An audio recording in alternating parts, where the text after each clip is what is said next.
Well, Antifa is going to be designated a domestic terrorist organization. The president intends to sign that executive order very soon as it's drafted, as soon as today, later this afternoon. And this is something the president campaigned on because we have seen a rise in violence perpetuated by Antifa radical people across this country who subscribe to this group.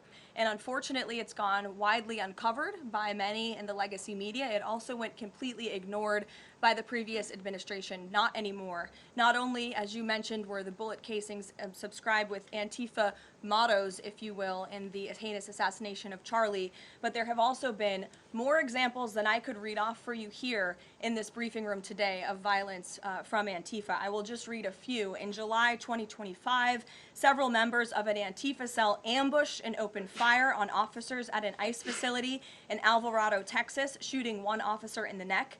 Also in July 2025, 3 Antifa members were charged with assaulting a police officer during a violent riot outside an ICE facility in Portland, which for weeks prior had been under siege from the local Antifa terror cell.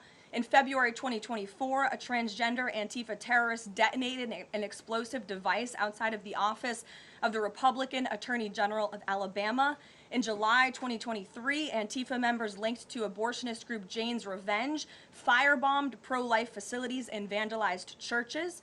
In January 2022, a suspected Antifa member was arrested for bringing a pipe bomb to a pro-Trump event. In January 2021, an Antifa supporter threatened to shoot police officers and Trump supporters outside of the Florida State Capitol building. Again, I could continue to list many more examples for those in the room who don't believe this is a serious threat to American safety and our national security, but this administration knows that it is. That's why the president will be signing this order. And we will also be, most importantly, looking at who is funding Antifa and who is funding these other violent left-wing groups that we've seen perpetuate so much crime and mayhem across our country.